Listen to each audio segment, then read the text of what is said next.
the biggest challenge is finding cleaners. I mean, there's like a million cleaners out there, but there's only a small portion of cleaners that actually are doing a good job. We work 365 days a year, so clients will never have to scramble. But there have been times where we have to let cleaners go because they're just not consistently giving the quality that they should be giving on these cleans. Hello and welcome to this episode of the Real Producers Partners Podcast. I'm your host, David Owen with Changecape Web, and today I'm joined by Breanna Bertschinger, who is with Maid Cleaning located in the Milwaukee area. In each episode, we speak with a Real Producers Partner to learn more about them and their business. Welcome, Breanna. Thanks for joining us. Hi, glad to be here. Thank you. As we get started, let's talk about the best way to get a hold of you. If someone wants to do business with you, what's the best way to do that? They can reach us at our number on our website. That is our main line and goes directly to our phones. And what's your web address? It is www.maidthis.com/Milwaukee. Okay. Well, that makes it easy. Yes, it's pretty easy. So tell me how you got involved in this business. So it started when I was actually working as a physical therapist assistant in home care from 2020 to 2024. So I was in a lot of homes, mostly elderly couples' homes, in the nicest way possible. They were disgusting and they couldn't take care of them, just because of their physical, health. And so I decided to start cleaning houses on the side about 2 years ago when I had that job, just because I saw how people were living that weren't capable of cleaning themselves. So I started cleaning houses on the side and it kind of just blew up. I got so many referrals and I could only take so many clients at a time just because obviously I was working full time. Sean and I, my fiance, who is also the owner of the cleaning company, we had talked about starting a cleaning company. And last summer we were listening to a podcast and the founder of the franchise came on the podcast, talked about this cleaning company. And we looked into it and ended up just launching last October. Okay. So we really just have one simple mission of why we're doing this is to really help busy individuals, families, whether it be younger families or elderly couples and business owners, just to enjoy a cleaner and healthier environment without the hassle of them doing it themselves. We truly take pride in transforming our clients' spaces to give them a peace of mind and just be able to live a happier, healthier life in a clean space. Okay. So what kind of makes you different from other cleaning services in the area? Yeah, so we have a couple of different unique things that we do. For our Airbnb host, we have a never a no-show guarantee for the vacation rentals. So it gives the host a peace of mind that they are not going to be stuck with a new guest coming in and their Airbnb isn't clean. So we have a primary cleaner that always goes there, and then we assign backup cleaners as well. So they're always guaranteed if that primary cleaner, for whatever reason, can't be there. And then for our residential and commercial clients, we have a 24-hour happiness guarantee. So if the client, for whatever reason, isn't completely satisfied with their clean, we have our cleaner go back there the next day, free of charge of the client, and fix whatever maybe wasn't up to their standards. Okay. We have the our happiness guarantee. And something else unique about us with the Airbnbs is we have a separate software for our residential clients versus our Airbnb clients. And our calendars sync directly with the Airbnb clients with an iCal link. So it makes for scheduling very easy. So we can see exactly when the host has guests checking in, guests checking out, if they extended their stay, if they canceled. So the host isn't having to constantly email us, call us about, different changes of their bookings. We can see everything with our calendars syncing up together. So you kind of take over the scheduling around the prospect that's coming in to stay or the client that's coming in to use the property. So when they leave, what has to be done after that. So you take the owner out of the equation, so to speak. Yep. Just make it easy on them. Essentially, they only have to contact us. And if there's like an issue with the guest, not checking out on time or, a cleaning issue or anything like that. But otherwise, if everything goes smoothly, they really never have to contact us because we can see everything on our end. So you do Airbnb, that's commercial kind of cleaning. Yes. And you do residential. Mm-hmm. Is there anything else you do besides that? Do you do restaurants or? Yep. So we do small commercial, hair salons, dentist office, coffee shops. Okay. We just are partnered with a med spa. We have a contract with them. That's about 1,800 square feet. Okay. So commercial clients are pretty similar in square footage to our residential clients. So we aren't commercial clients that are 20,000 square feet. We don't have the equipment for that. So our commercial clients are essentially up to 5,000 square feet.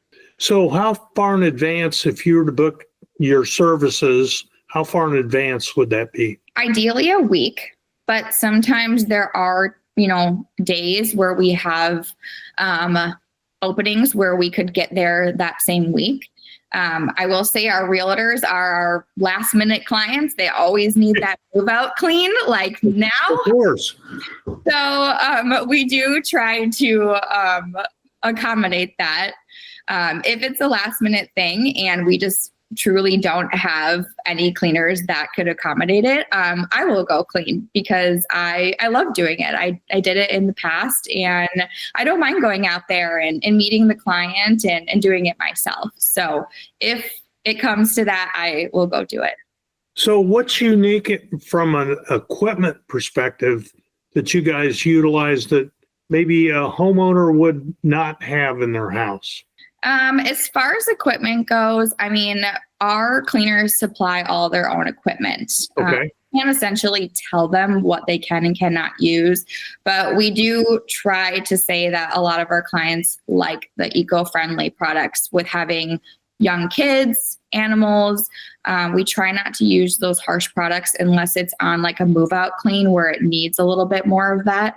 But essentially our clients, they can let the cleaners use their own products or the cleaners can use the client's products as well. Okay. So we leave that up to them. If you want them to use a specific floor cleaner, so to speak, or counter cleaner, I don't know. I don't do this, so I don't.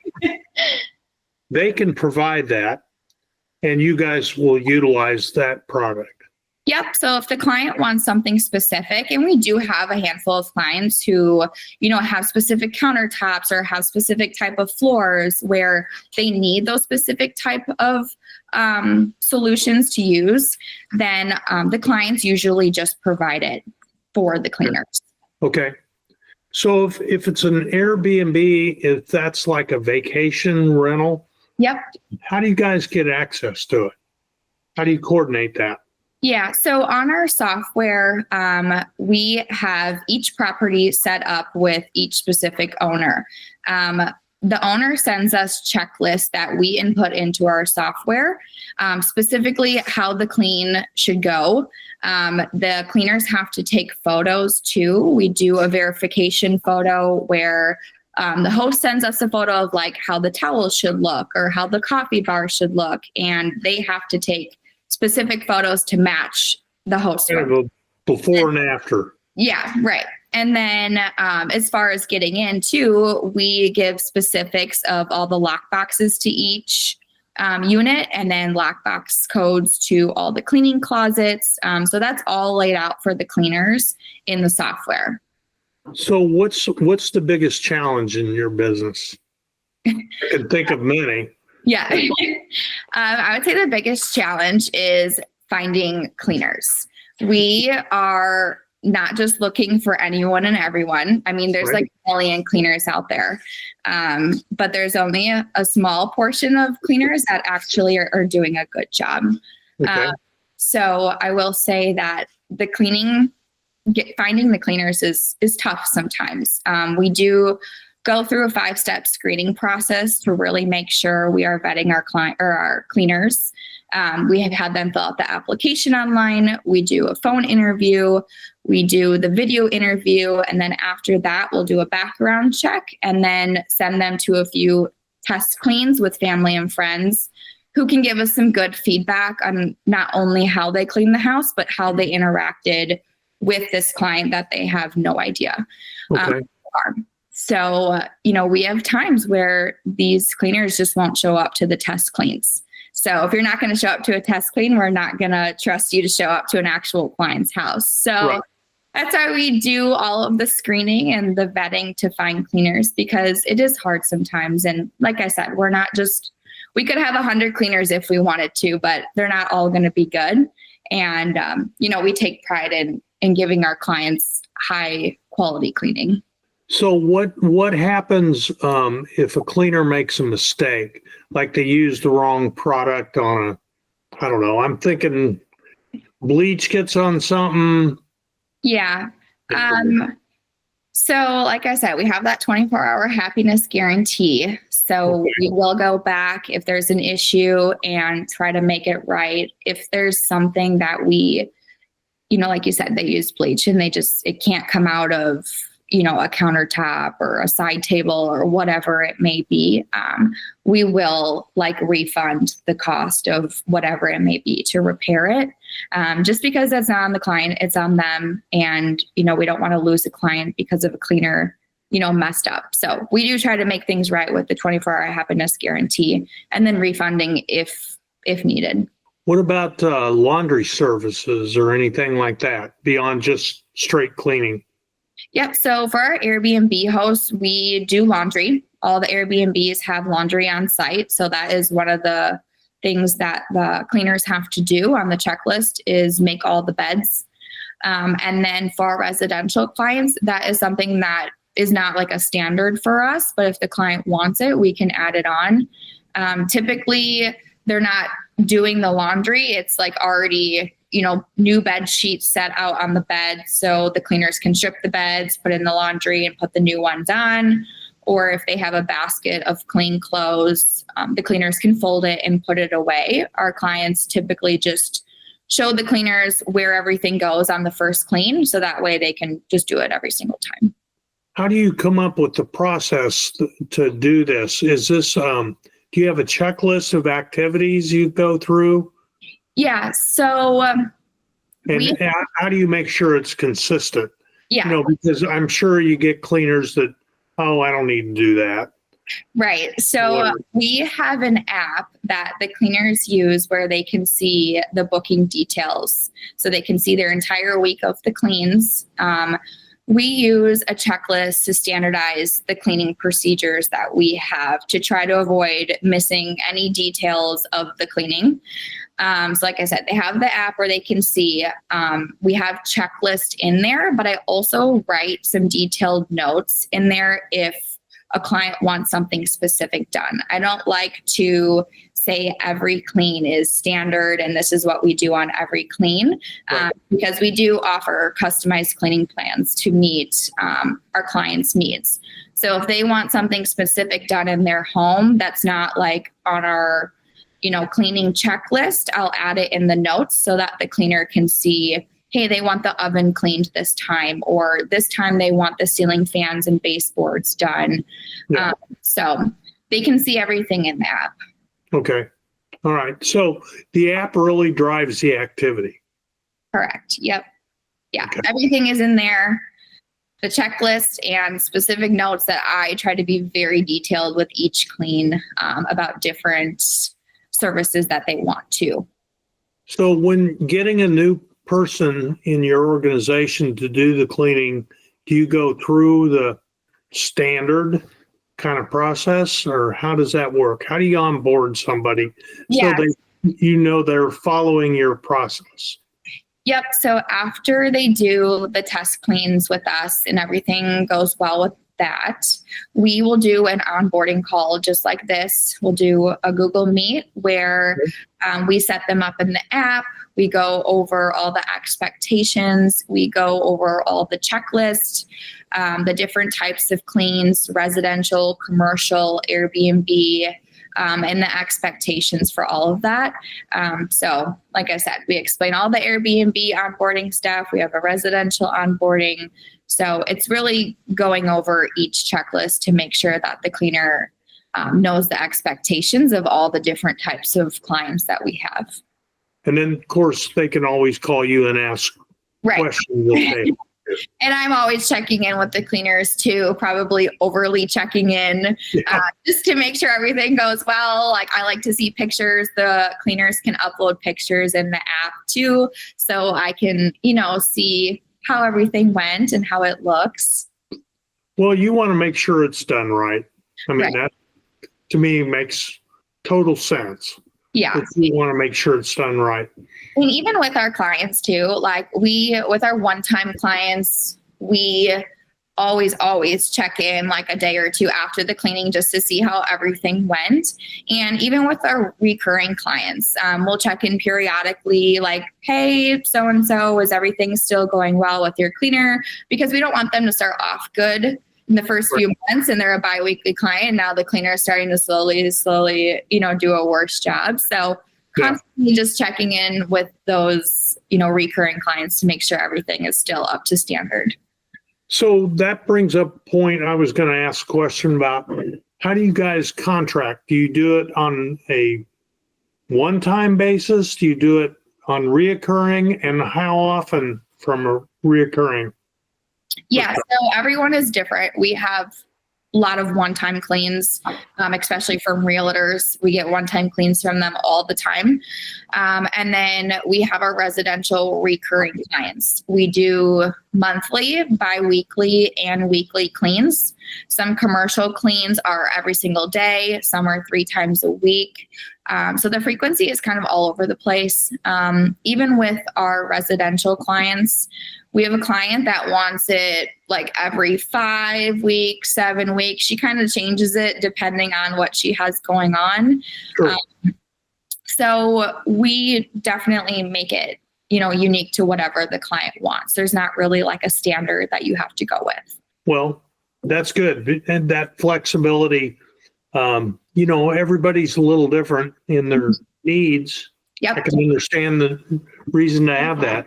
Yep. So what makes you guys different than we talked about other cleaners in the area from a staffing perspective? What else makes you different? Well, I did talk about that no-show guarantee, right? Our happiness guarantee. Another thing too is we work 365 days a year. So clients will never have to scramble to try to find a cleaner. If a client calls on a Saturday, we will answer. If they need to move out clean on that Sunday, we will be there. So that's something else that's unique to us too, is not every company is open on Saturdays and Sundays or can't get a hold of someone. And we have had cleans where they're like, we need it done tomorrow. They call on Saturday, they need it done on Sunday. Well, if you're not open on a Saturday, you're going to miss the opportunity to get that client and potential recurring business from them. Well, that's good. So what other things should people think about when they're considering this kind of service? I'm thinking you do vacuuming, you do dusting, all the stuff my wife has me do. Yeah. All the not so fun stuff for you. Yeah. Bathroom cleaning, all that good stuff. Yeah. Do you do strip and re-wax floors? I don't know how much of that's done. We actually don't. So that's kind of where our partnerships come into play. Okay. All right. We partner with a local carpet cleaning company. So we had clients all the time in the beginning ask us, oh, can you clean our carpets too? And that's just not something that we do. Okay. So we partnered with Stanley Steamer, who is our local carpet cleaning company, to offer them discounted prices with us. So we kind of white glove it where they say, oh, can we do carpet cleaning too? And instead of saying no, we say, yes, we partner with Stanley Steamer. We do all the scheduling. He has given us prices so we can quote it right over the phone with them and get it scheduled with our cleaning as well. Like I said, we have discounted prices with them too. Same thing with like remodeling companies. So that's where the partnerships are really nice. So we can offer a variety of different services that, we can't, we don't have a shampooer. We don't require our cleaners to go buy that either. So partnering is really nice. Yeah. So remodeling, I can only imagine the dust and dirt from a remodeling effort. So they'd be good partners. Yep. A lot of post-construction stuff, like mid-construction where they're just like, we need this place kind of cleaned up so we can continue the remodeling. All sorts of different types of cleaning services. Well, many times, before you put carpet down, you take the carpet up. And I don't know if the carpet company comes in and cleans the floor before they put the new down. That they can, yes. And the carpet cleaning company also moves all the furniture too. So we don't have our cleaners moving dressers, moving beds, moving couches. So it's a nice little add-on for the clients because, like I said, they do all that before and after stuff with the carpet cleaning. So basically you have a project, you need cleaning on the backside of it. They could just call you and you could handle all the details. Correct. Yep. Yeah. So even if we have a recurring client and they're like, hey, we want carpet cleaning, we just let them know. We partner with the carpet cleaning company and we get it all scheduled for them because we have pricing with that company and a discounted pricing for our clients. So I guess you do windows too. We do. Yep. We should partner with a window company. But our cleaners do Windex all the windows too, especially on move out cleans, or if that's just something our recurring client wants added on, here and there. Springtime is a really popular time for everyone to get their windows cleaned. Right. So we do offer that as well, but not the outside. The cleaners don't go on the outside. So that's where a good window cleaning company would come in handy. So you're saying you don't have a partner yet? We currently do not for the window. Okay. All right.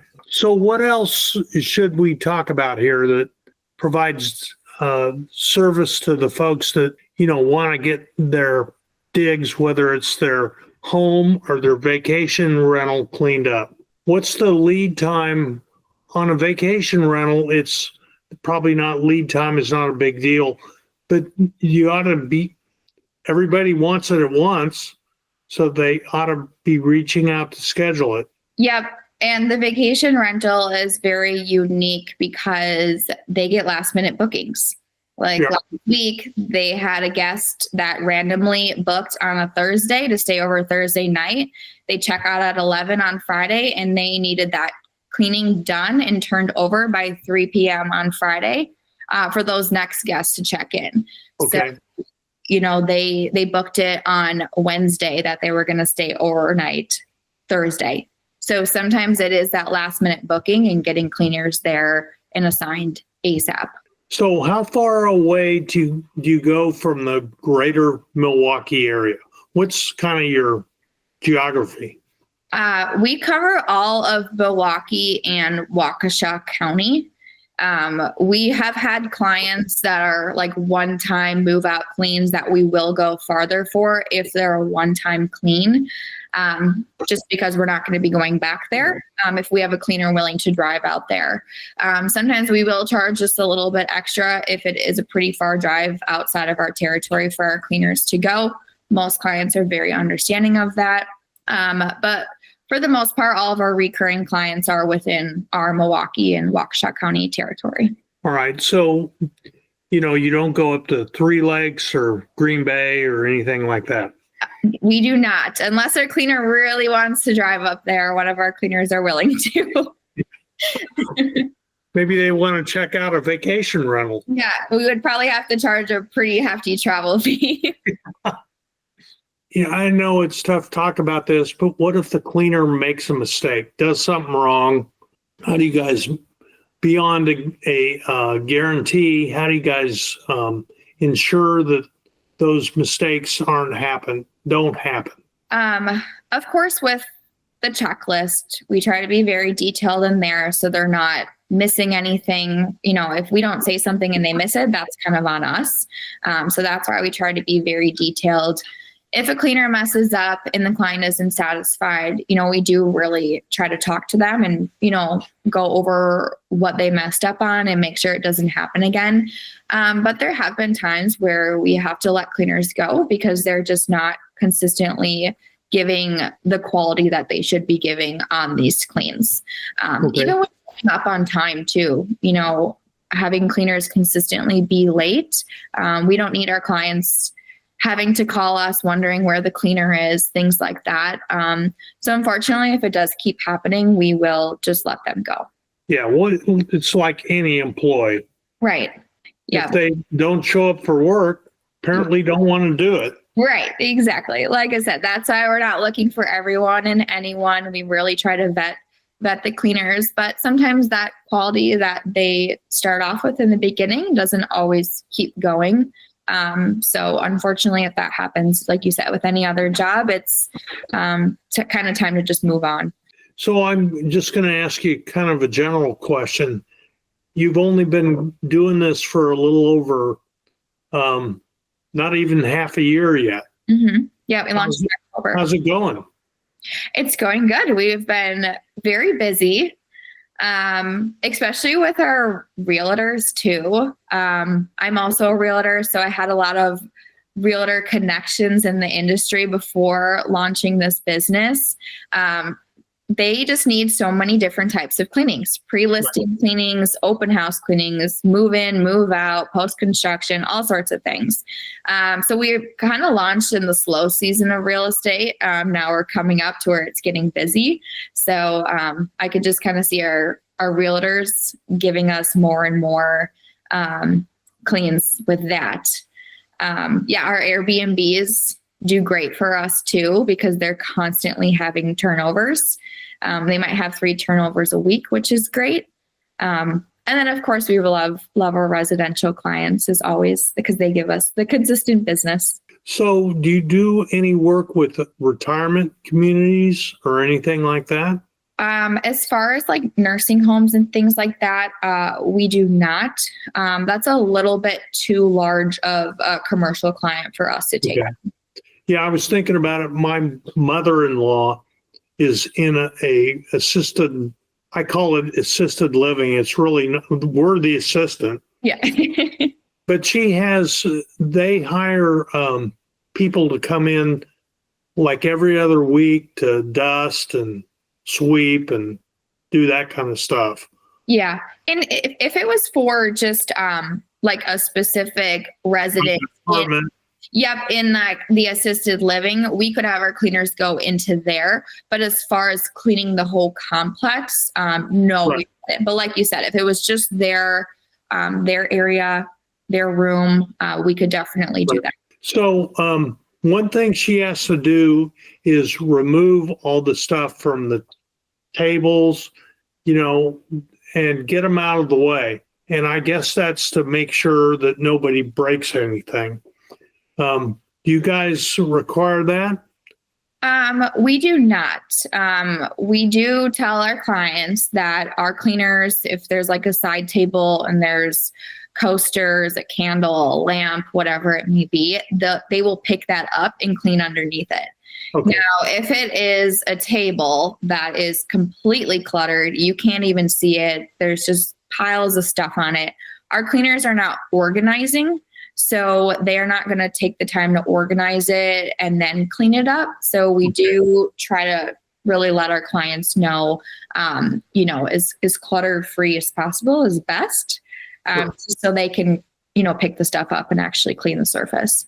Well, then they're doing what they're paid to do, Right. which is clean it up. Yes. They're not paid to be a maid service, so to speak. Right. And I try to tell clients too that we are not an organizing company. So we're not organizing tables and cabinets and things like that. We do have someone we can refer for organizing, but that is not us. So we talked about how they can get a hold of you if somebody wants to use your services. Mm-hmm. How are you doing outreach to let people know you are around? I know you're in the realtor network, Mm-hmm. other businesses. How are you doing that? Yeah, so we do a lot of community marketing. I'm in the Brookfield Chamber of Commerce, so we do a lot of networking through that. They always have stuff going on. They have morning breakfast. They have these Connect After Fives. I go to all the ribbon cuttings and make sure I'm supporting all the other new businesses in the chambers. And then Sean, my fiance, he is in a BNI group locally here. So he goes to that. So I do the chamber, he does the BNI. We do a lot of stuff with real estate too. We did a real estate vendor fair where I think it was like almost 250 realtors came through, and we connected with all of them as well. Wow. Yeah, so that was really great. That was super fun. And we had a booth, decorated it with all our cleaning stuff, and just getting in front of people too. We go to apartment complexes every week to try to connect with the property managers, get our name out there, talk to them, Right. relationships. So yeah, we go to so many different networking events, and it's super fun for us because we truly take pride in, forming relationships with our clients and the people that refer us too. I've enjoyed the conversation. I don't have any more questions, but do you have any more comments that you'd like to share with everybody? I don't think so. This has been great, sharing our experience of how we started, why we started, and the different services that we offer. So no, it's been great. And again, give your website address and your phone number that people can call you on. Yeah, it's www.maidthis.com/Milwaukee. And the number is, let's see here. Let me get it up. It's 414-246-7572. Okay. I mean, obviously, there's probably voicemail. They can leave a message if they need to. Yep, we have a voicemail box as well. Well, thanks for your time. I appreciate it, Breanna. It's great to meet you. Great to talk to you. Yeah, you too. Thank you. It was nice to meet you as well. Okay.